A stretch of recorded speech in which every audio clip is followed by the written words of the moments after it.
여러분, 이 21장 솔직히 설교 몇 번 들어보셨을 거예요. 그때 이 시몬 베드로를 보면서 우린 다양한 해석들을 합니다. 시몬 베드로를 너무 뭐라 하시는 분들이 솔직히 있어요. 시몬 베드로가 나는 물고기 잡으러 가노라. 이 물고기 잡는 일은 예수님께서 다시 명하신 일이 아니다. 그러니까 부르심을 받지 않은 일을 베드로는 지금 하고 있다. 예수님께서 베드로에게 고기 잡으라고 하지 않았는데 스스로 그가 고기를 잡으러 갔다라는 것은 다시 옛 삶으로 돌아갔다라고 해석을 하시는 분들도 참 많죠. 괜찮아요. 그렇게 적용해서 우리가 묵상할 수 있죠. 이렇게 우리가 하나님이 명하지 않은 것을 행할 때는 소득이 없을 것이다. 헛된 소문뿐이다. 라고도 이렇게 적용하기도 하죠. 저는 그게 잘못됐다고 말하지 않겠지만 이 문맥상 그 얘기, 이 21장은 그 얘기하려고 하는 거는 좀 아니라고 생각이 듭니다. 또 이 부분에서 이러한 적용도 나오죠. 리더의 한마디가 정말 중요하다. 예, 시몬 베드로가 가자 그랬더니만 다 같이 또 가겠다 하며, 그래서 리더는 많은 영향을 끼치는 사람이기 때문에 말 조심해라, 이렇게 건설적인 말을 해야 된다. 이렇게 또 적용할 수 있겠죠. 하지만 이 문맥을 본다면 그 베드로의 이 이야기를 하려고 하는 것이 아니라 베드로의 회복에 대한 이야기를 좀 하려고 이 앞에 이야기가 있는 거죠. 그리고 여러분, 베드로가 나 다시 갈릴리로 돌아가 고기 잡을래 해서 갈릴리로 간 게 아니잖아요. 마태복음에 보면은 계속 나옵니다. 겟세마네 동산에서 예수님이 죽고 내가 다시 살아났을 때 갈릴리에서 보자라고 얘기하셨어요. 그러니까 베드로가 임의로 자기 스스로 자기 마음대로 갈릴리로 가서 고기를 잡겠다 했던 게 아니었어요. 예수님이 거기서 보자 그랬어요. 예. 그러니까 너무 베드로한테 뭐라 그러지 마세요. 그리고 또 마태복음 28장 보면요, 부활 후 여인들에게 예수님이 제자들에게 전해라.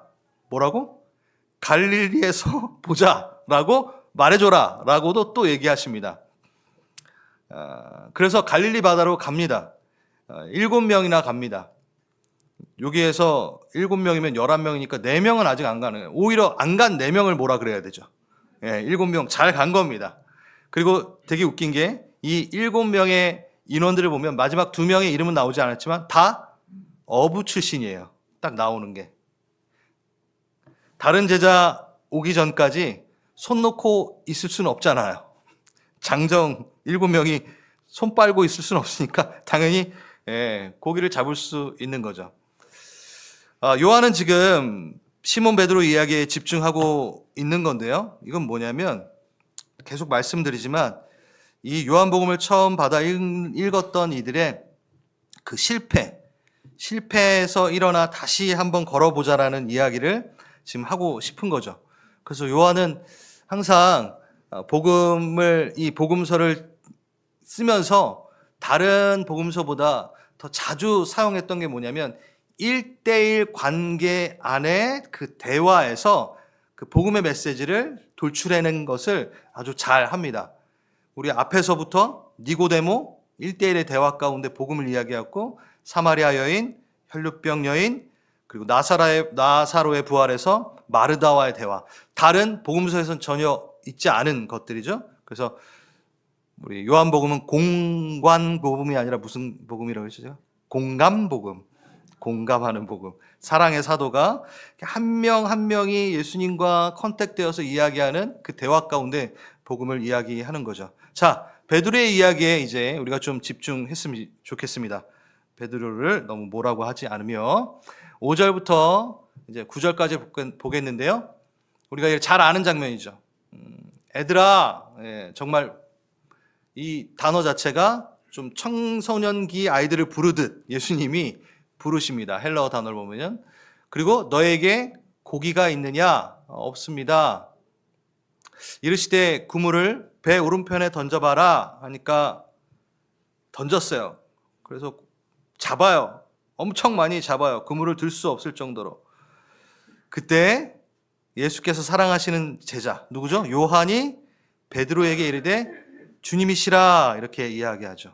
그래서 시몬 베드로는 바다로 뛰어듭니다.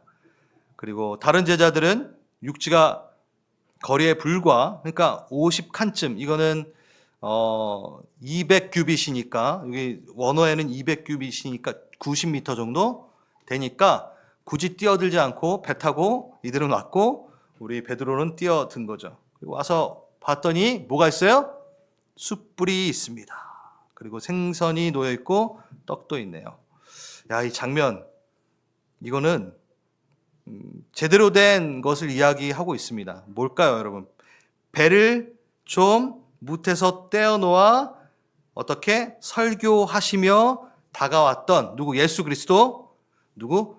베드로와의 예수님의 첫 만남의 장면을 떠오르게 합니다. 우리 잘 알잖아요.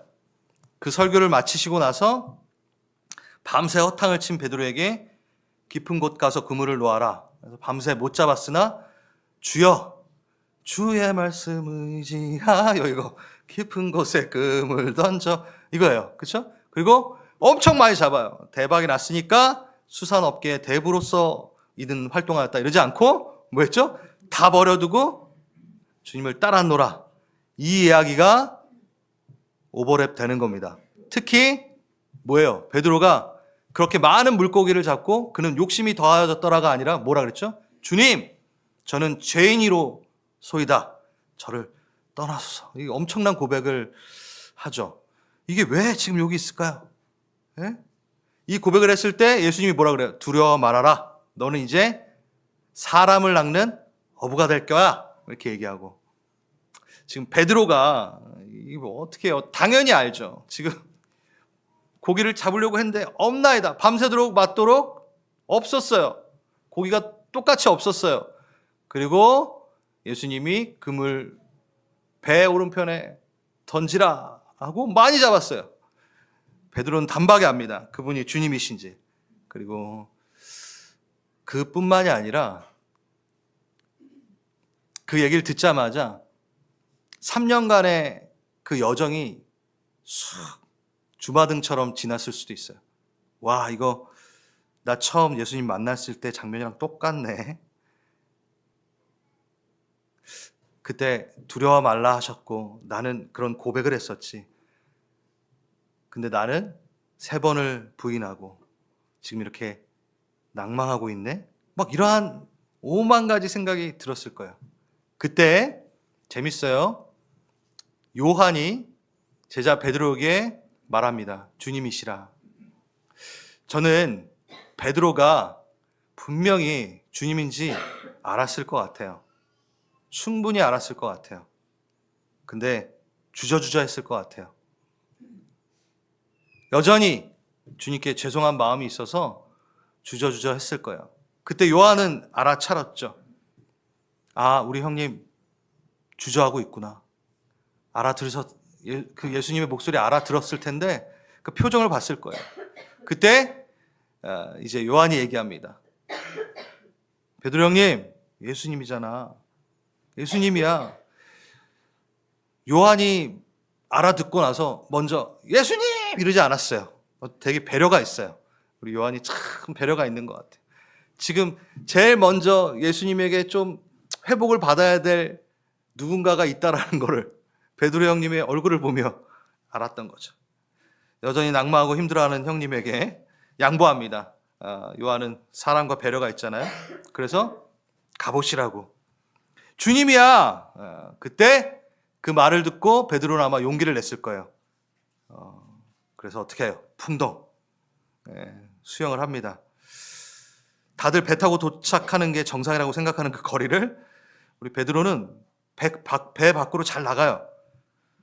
나를 물 위로 걷게 하소서 그것도 하고 수영이 자신이 있었는지 모르겠지만 주님이 물 위를 걸으셔서 와도 되지만 기다릴 수 없었습니다. 그 만감이 고차였으나 요한이 했던 그 주님이시다라는 그 말에 결단합니다. 헤엄쳐 갑니다. 이건 뭘까요? 속죄의 몸부림이었다 생각이 됩니다. 그 좀 영화의 장면처럼 좀 생각을 해보세요.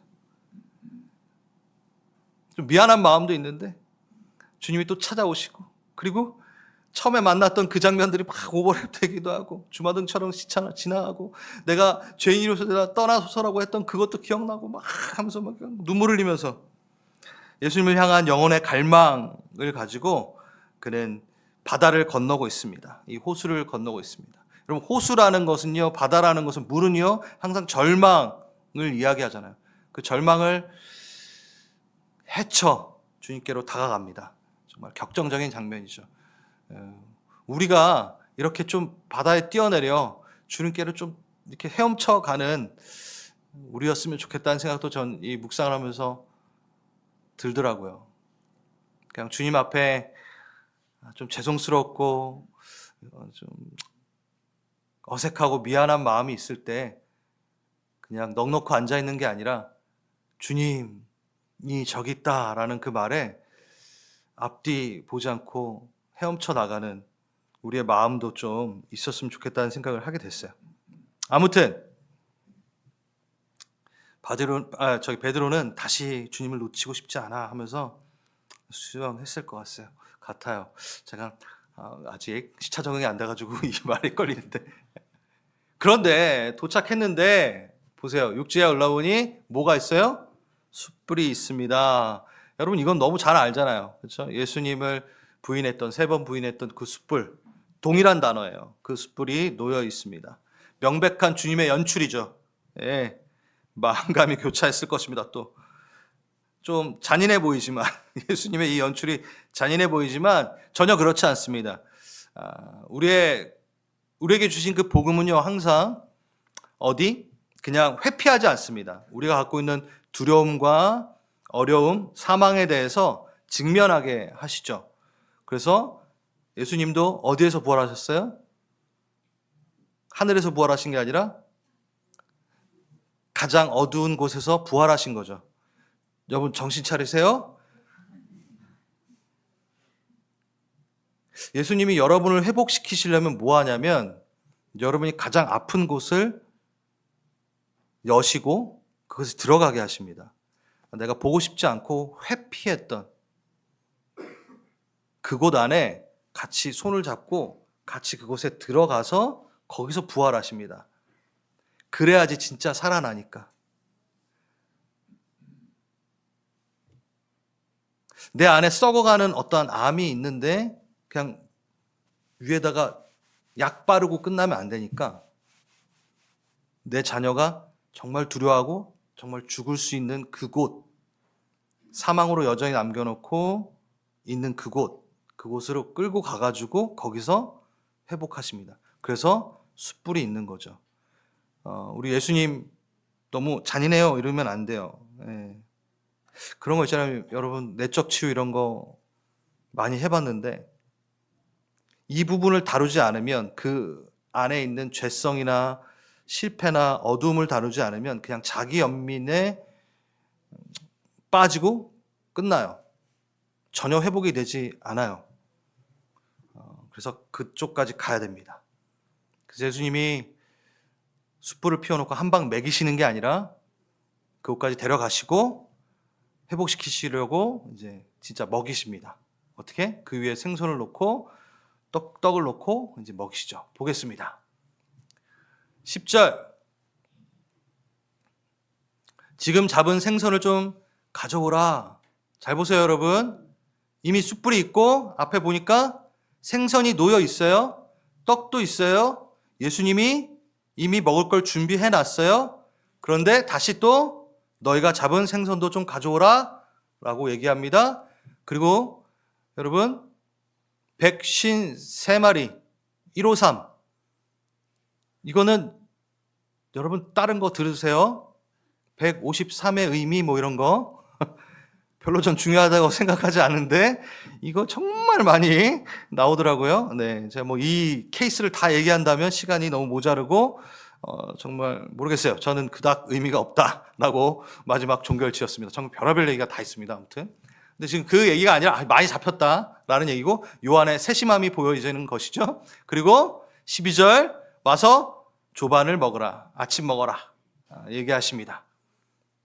그리고 13절에 떡을 가져다가 그들에게 주시고 떼어 주십니다. 이 장면은 또 뭘까요? 떡을 가져다가 떼어 주시는 우리 예수님.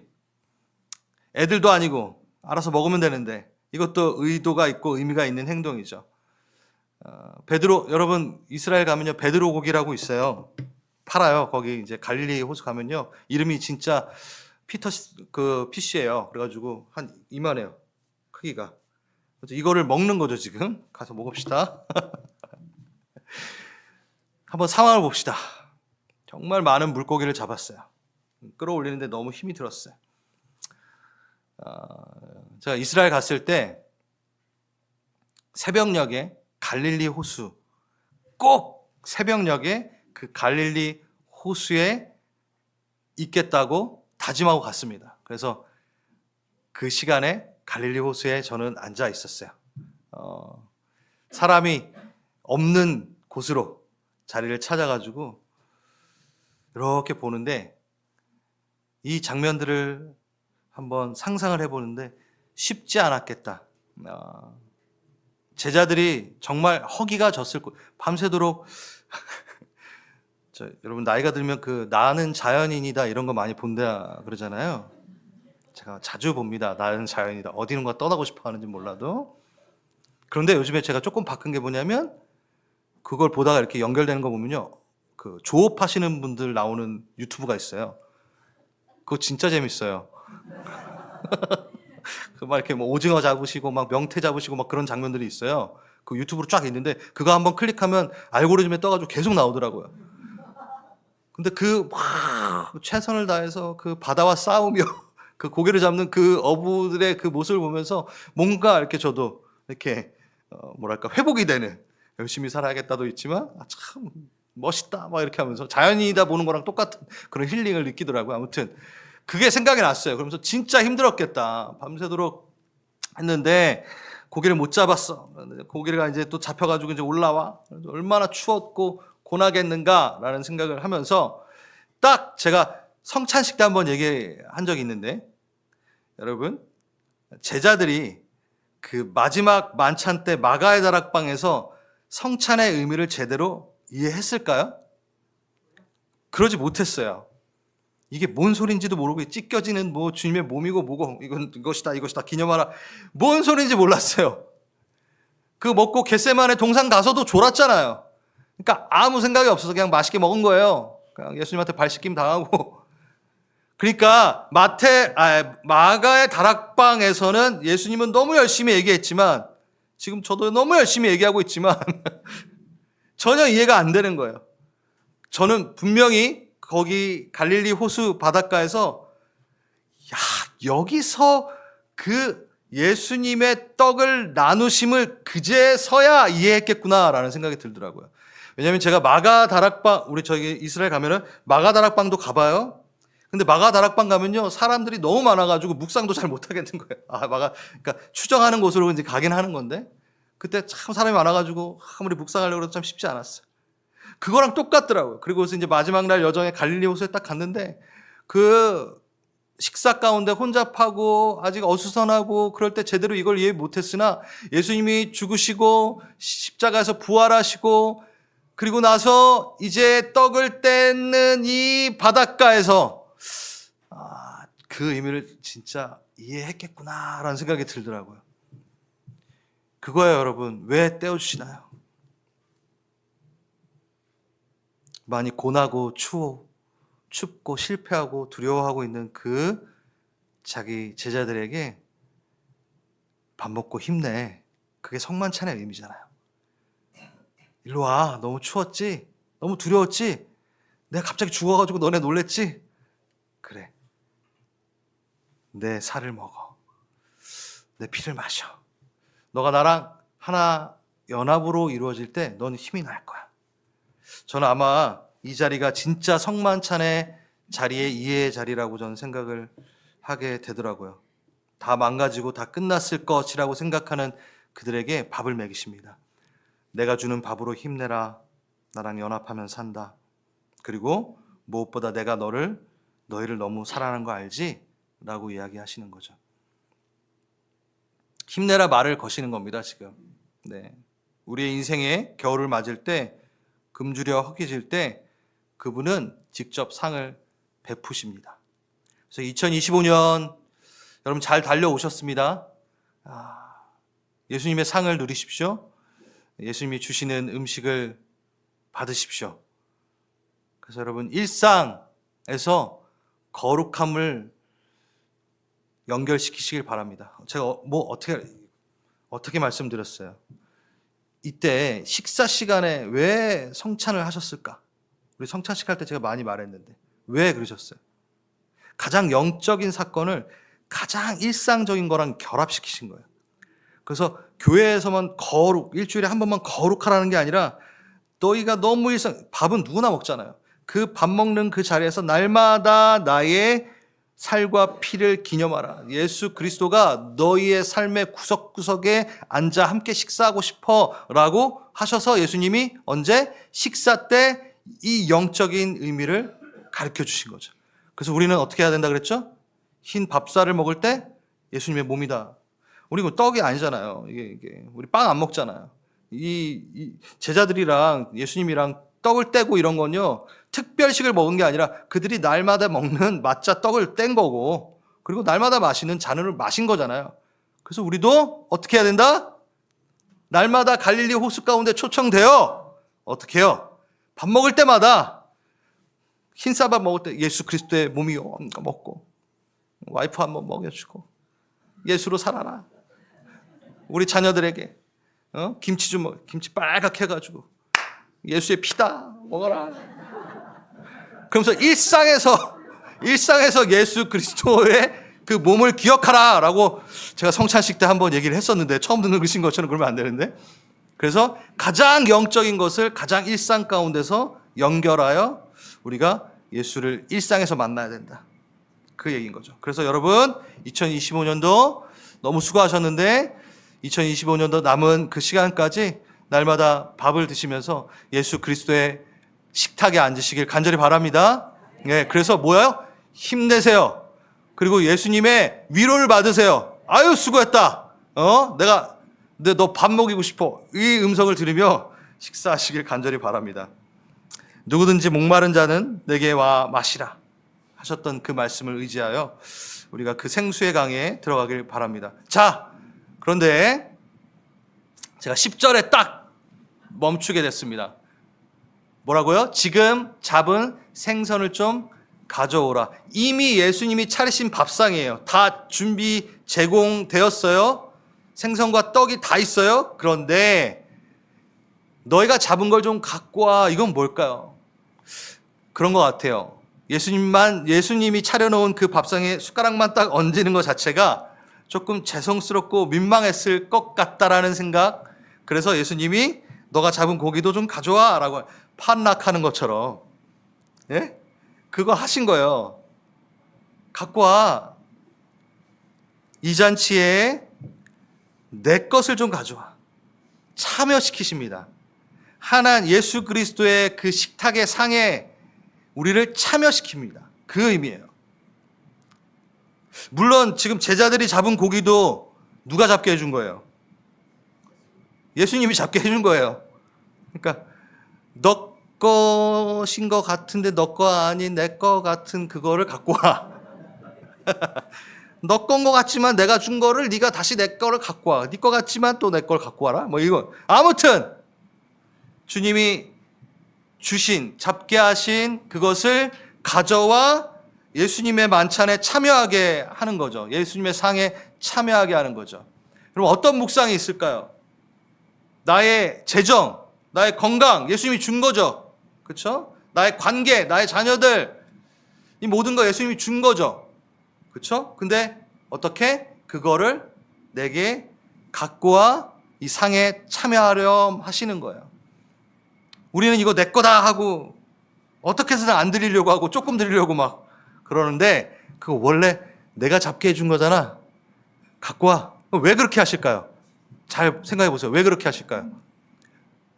우리에게 상을 베푸심으로 끝나는 게 아니라 너희도 이 나라에 참여하는 면류관 주시기 위한 거라는 거죠.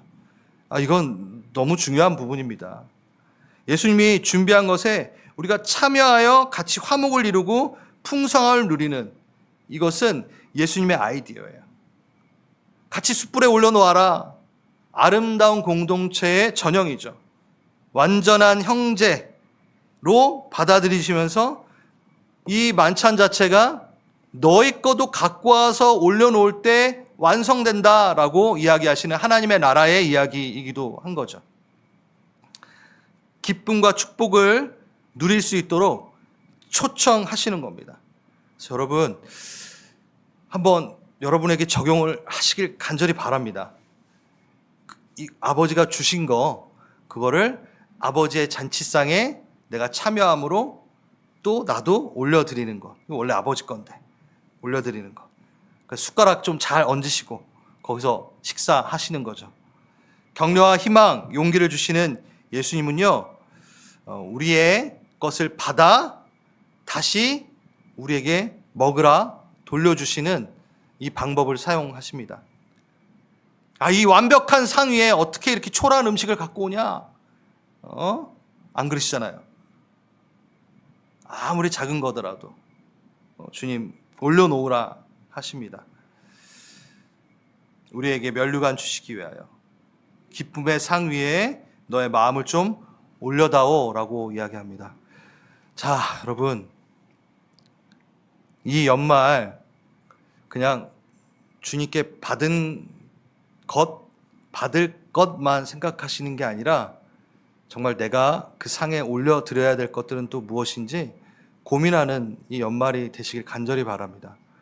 그리고 특히 이 교회가 힘을 합하여 이렇게 하나님을 위해 잔치를 벌일 때 여러분들의 달란트들을, 그리고 여러분의 마음을 이렇게 상 위에 올려놓으시길 바랍니다. 그래서 우리가 24일 날 뱅킷을 하고 행사를 하는 거예요. 제가 이 말씀을 준비하면서 이 부분을 꼭 얘기를 하고 오늘 마무리해야겠다라는 생각이 들었습니다. 왜냐하면 우리가 어느새 이제 매너리즘에 빠질 때가 되었기 때문이죠. 뭐냐? 이 성탄, 뱅킷과 행사, 이거를 우리가 왜 하는가?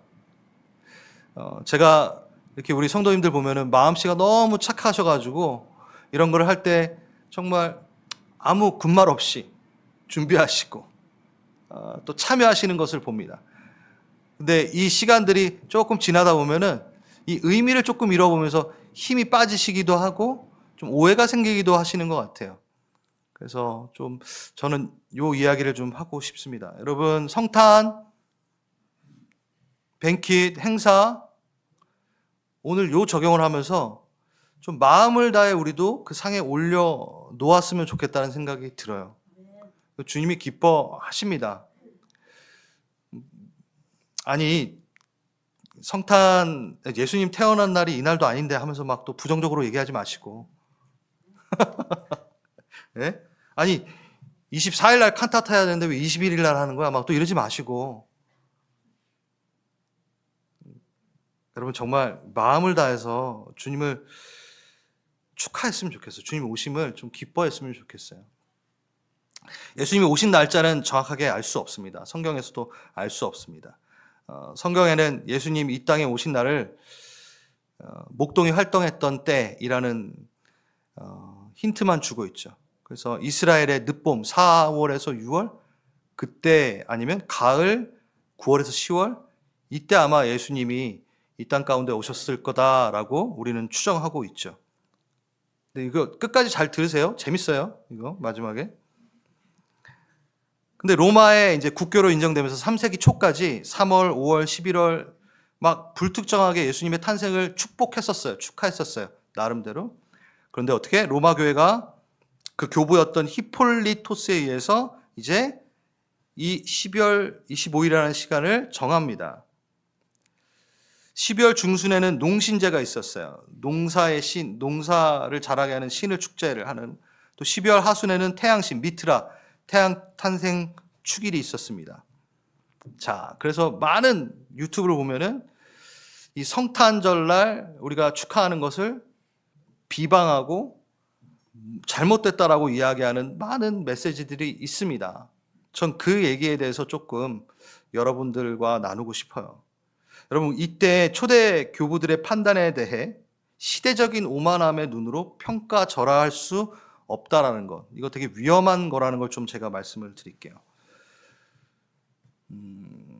사도행전에 보면요. 17장에 보면 아테네 선교를 하던 바울이 어떠한 방식으로 복음을 전하는 내용이 나오는데, 알지 못하는 신에게라는 제단이 있었어요.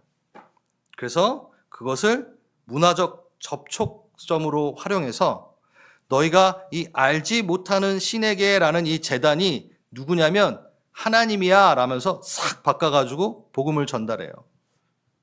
무슨 얘기인지 아시죠? 예. 이들이 하나님을 모르니까 그냥 알지도 못하는 신에게라는 그 제단을 이용해서 사용해서 이거 누군지 알아? 하나님이야 라고 문화적 접촉점을 이용해서 활용해서 복음을 전하죠. 그러니까 그들이 갖고 있는 문화를 통해서 잘 복음을 설명하기 위한 시도를 바울은 계속해서 했었습니다. 여러분, 우리가 성경에 떡을 뗀다라고 했을 때 정말 떡인가요? 시루떡 막 이런 건가요? 아니죠. 뭐죠 원래? 누룩이 없는 맛자라는 겁니다. 그래서 우리는 정말 맛자를 하죠. 근데 이 누군가가 그런 거예요. 누군가가 빵을 막 하고 있으면은 저거 맛자인데 잘못했어? 라고 우리가 대부분 조금 안다고 그런 오만함으로 그걸 대할 때가 너무 많아요. 좀 그 얘기 지금 하려고 합니다. 고린도전서 9장 20절, 바울이 얘기합니다. 유대 사람에게는 유대 사람을 얻으려고 난 유대 사람 같이 되었습니다. 율법 아래에 있는 사람을 얻으려고 전 율법 아래에 있는 사람처럼 행동하며 복음을 전했습니다. 그런데 율법 없이 사람들에게 또 복음을 전하기 위해서 율법 없이 사는 사람들을 얻으려고 율법 없는 사람처럼 또 행하며 복음을 전했습니다. 그러니까 바울이 줏대가 없는 게 아니라 복음을 전하기 위해서 그 기존에 있던 어떠한 행태들을 잘 사용했다라는 거예요. 믿음이 약한 사람들에게는 약한 사람들을 얻으려고 내가 약한 사람이 되었습니다. 나는 모든 종류의 사람들에게 모든 것이 다 되었습니다. 그것은 내가 어떻게 해서든지 그들 가운데서 몇 사람이라도 구원하려고 하는 것입니다. 나는 복음을 위해 이 모든 일을 하고 있습니다. 저는 이 부분을 묵상해 봐야 된다고 생각합니다. 한마디로 말해서 오히려 이 교도들의 그 축제 일을 사용해서 그 문란한 축제를 복음의 축제로 바꿔버린 거죠. 거룩한 축제로 재창조를 시킨 거죠. 여러분, 지금 12월 25일 날 미트라를 막 이렇게 찬양하는 사람들이 있을까요? 미트라는 없었어요. 태양신은 없었어요. 다만 우리는 오랫동안 이 날 진짜 태양의 신이 아니라 태양을 만드신 진짜 빛이신 예수님을 찬양하고 예수님을 예배하고 있다라는 겁니다. 그걸 기억해야 됩니다.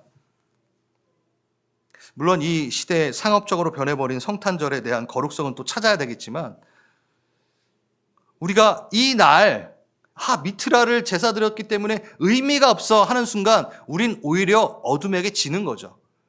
우린 어둠이 설정했던 그 비진리를 진리로 바꿔버린 거예요. 그 날을 빛이신 예수님을 찬양하기로 우리가 작정을 한 것이죠. 예전에 목사님들이, 이것도 이제 제가 끝까지 들으시라는 겁니다. 끝까지 들어야지 다 이해가 됩니다. 예전에 목사님들이 이제 우리 믿음의 선배들이죠. 믿음의 선배들이 사울이 예수님을 만나고 이름을 바울로 바꿨다라고 이렇게 설교를 많이 하셨어요. 그렇죠? 근데 아니잖아요. 그렇죠? 13년이 지나 안디옥에서 바나바와 사역할 때도 사울은 사울 이름을 사용했습니다. 그러니까 회심을 해서 바울의 이름을 바꾼 게 아니라 히브리식 이름이 사울이고 헬라식 이름이 바울이잖아요. 이거 처음 들으셨어요? 처음 들을 거야. 잠깐만. 처음 들으시면 안 되는데. 나 했었는데, 사도행전 때. 그러니까 우리가 우리 선배들이 최선을 다해서 하나님의 말씀을 전하면서 오류가 있을 수 있다라는 거예요. 어느 정도는. 근데 우리가 그것을 가지고 비판할 수는 없는 거죠. 그 시대의 눈으로, 시대에서 그것을 선택할 수밖에 없었고, 그 시대에 주시는 하나님의 계시와 아이디어 안에서 최선을 다했다라는 얘기를 저는 하고 싶은 거예요. 이 12월 25일이라는 이 날을 정할 때 이 초대 교부들은 최선을 다해서 저는 정했다고 생각을 합니다. 그 날을 어떻게? 예수 그리스도를 높이는 날로 완전히 역전시키는 아이디어를 냈다라는 거죠. 보겠습니다. 한번. 여러분, 재미있는 사실이 목동이 활동해야 되는 그 시기, 그 날씨가 조금 선선한 그 시기가 로마에서는 언제게요? 제가 지금 호주 갔다 왔잖아요. 그래서 이게 확 떠오르더라고요. 왜냐면 호주 갔다 왔는데 지금 12월이니까 그 더운데 막 산타 복장하고 오토바이 타고 있는 사람을 본 거예요, 제가. 그리고 한 39도, 40도 그랬거든요, 호주가 지금. 그 더운데 크리스마스 트리하고 막 캐롤하고 누구는 그 길가에서 막 버스킹 하는데 막 캐롤송 부르고 있고, 그리고 우리 이거 칸타타 같은 그 복음송 막 하고 있고, 한여름에 제가 지금 무슨 얘기 하냐면, 여러분 오늘 제가 헷갈리게 하려는 게 아니라 이탈리아 로마에서 목동이 활동할 수 있는 그 적정한 시기에 그 날씨가 언제게요?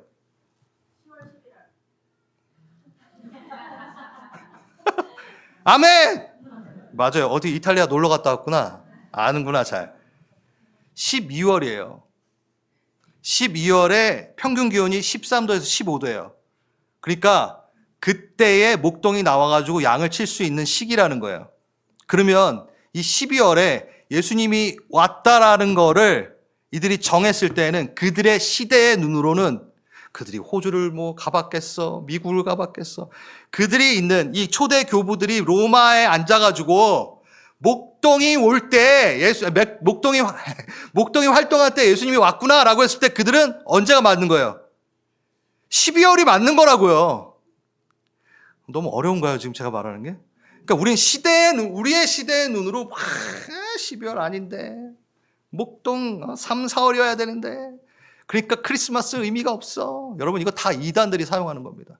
기존 교회의 어떠한 그러한 것들을 무너뜨리고 싶어하는 사람, 안식일 막 하고 안식일을 지켜야 돼 막. 아니죠, 우리 부활절 지키잖아요. 그렇죠? 그러니까 이게 율법과 절기에 매어 진짜 좀 같이 하나님을 노래하고 하나님의 태어나심을 기뻐해야 되는 이 날에 이렇게 비판적인 눈으로 그 날을 바라보는 거죠. 전 우리 교회는 조금 지혜로웠으면 좋겠어요. 그런 어둠에, 그런 하찮은 그런 싸움에 휘말려 들지 말고 안 속았으면 좋겠어요. 우린 이 12월에 예수님이 탄생하신 것을 축복하고 축하해도 아무 상관이 없습니다. 왜? 매월 그렇게 주님 오심을 찬양하고 예배해도 됩니다. 근데 우리가 함께 이것을 누리기 위하여 정한 것일 뿐이죠. 그렇죠? 안식일도 마찬가지예요. 부활절날 왜 우리가 모였을까요? 초대교회 때. 다 유대인이었단 말이에요. 안식일날 못 모여요. 왜? 회당에서 모일 수가 없기 때문이에요. 유대인들이 복음을 했는데 회당에 가야 되는 사람들도 여전히 있었을 거예요. 근데 갑자기 회당 가지 말고 부활절 그게 아니라 회당에 피해서 분명히 모여야 되는 때고, 어떻게 이방인들이 쉬는 날 모여야 돼요. 그러니까 당연히 부활절날 모일 수밖에 없었던 거죠. 그렇죠? 그런 식으로 본다면 안식일을 우리는 지킬 수가 없는 거예요. 왜? 이방인들과 함께 예배를 드려야 되는데 안식일을 지키면 예배를 못 드렸다는 거죠. 그러니까 안식일을 지켜야 된다고 말하는 것 자체는 시대의 오만함으로 계속 보고 있는 거예요. 똑같습니다. 이 크리스마스, 이 성탄절도 똑같습니다. 예. 그러니까 율법주의는 율법을 잘 지켰기 때문에 율법주의가 아니라, 바리새인이 나는 이렇게 잘 지키고 절기도 잘 지키고 난 이렇게 잘하는데 세리 쟤는요 죄 짓고요 남들 이렇게 도와주려고 그게 뭐죠 그거? 그것도 안 하고 뭐래 그거 구제도 안 하고 막 그 기도 하잖아요. 그걸 가지고 하나님이 뭐라 그러신 거예요. 그러니까 우리가 갖고 있는 것 중에 우리가 조금 뭘 좀 또 깨달으면 그렇지 않은 사람들을 바라볼 때 너무 우리가 하찮게 여기는 것이고 그것을 비방할 때가 너무 많은 거예요. 그래서 우리 그거 버립시다. 그런 눈 버립시다. 그래서 우리가 이 크리스마스 날, 이 12월 날 우리가 하나님 예수 그리스도의 다시 오심을 축복하는 거는 전혀 문제가 되지 않는다는 걸 다시 한번 말씀을 드릴게요. 예, 로마에서 목동이 활동하는 시기, 우리는 그러면 언제 드려야 돼요? 또 시간 바꿔가지고 3월에 4월에 할까요? 아니라는 거죠. 우리가 함께 다 같이 예배를 드릴 수 있는 날을 우리가 정한 거죠. 함께 노래할 수 있는 날들을 정한 거죠. 마지막으로 십자가 또한 그럽니다. 제가 좀 분명히 말씀드리는데 이 많은 여호와의 증인이라든가 많은 이단들이 하나님의 교회라든가 다 기존 교회의 어떠한 것을 흔들기 위해서 이런 작전을 많이 쓰잖아요. 특히 십자가에 대한 부분 한국에서는 어때요? 여러분 뭐라 그래요? 아로 새긴 우상을 그러니까 뭔가 형태를 만들지 말라. 그거를 갖고 그 율법을 갖고 와가지고 십자가를 가지고 있는 게 오히려 뭐라? 하나님의 말씀을 지키지 않은 거다. 그래서 십자가는 우상이다라고 그들은 얘기하죠. 맞나요?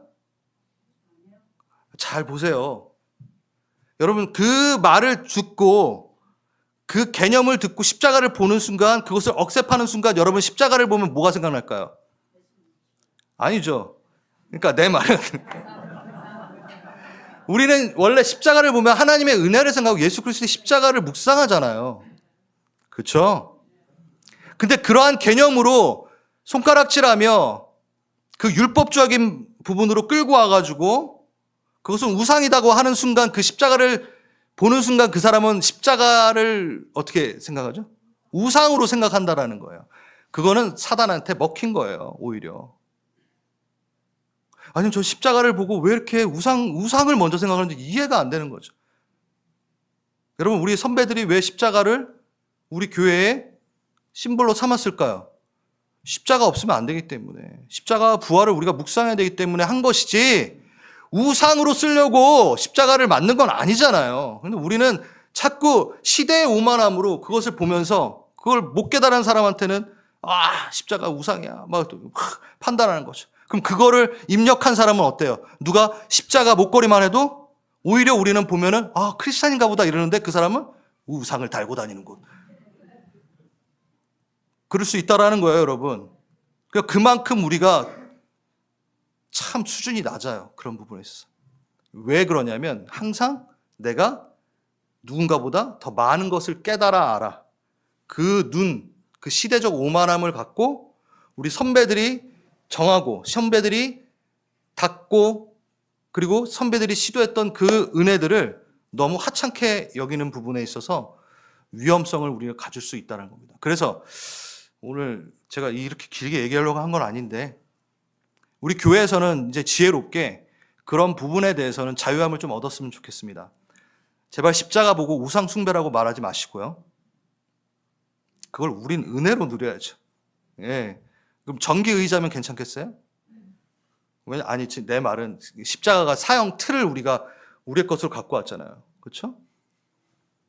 또 뭐 부활절이라든가 또 뭐 성탄절이라든가 어떤 날짜에 대해서 너무 연연하지 마시길 바랍니다.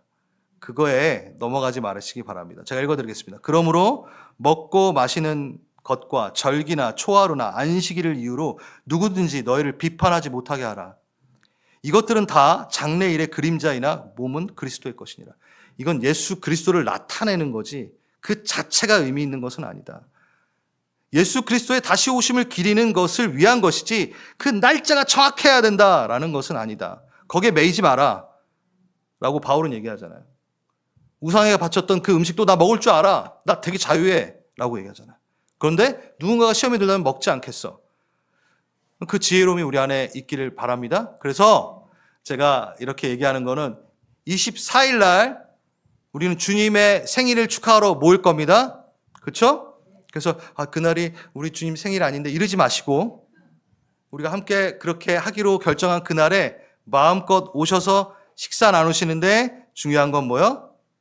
우리의 거를 그 마련하신 상 위에 올려놓읍시다. 그럼 여러분이 적극적으로 그 날을 기쁨으로 임하시길 간절히 바랍니다. 우리 셀 시켜서 하니까 귀찮게 이러지 마시고 이걸 또 해야 돼 이러지 마시고 그러면 여러분 예수님이 다 그 마음을 아시잖아요. 저는 안 그랬으면 좋겠어요. 그냥 예수님이 너무 좋고 예수님한테 감사해서 그걸 드린다라는 마음으로 우리가 예배를 24일날 진짜 예배를 드렸으면 좋겠어요. 우리끼리 즐거운 게 아니라 주님이 우리와 함께 하시니까 우리의 노래를 받으실 거니까 그렇게 우리가 이 시간들을 의미 있게 보내길 바랍니다. 아멘. 네.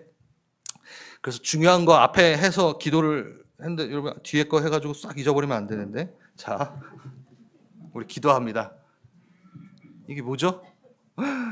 제가 이거를 드렸나요? 아닌데 이상하네.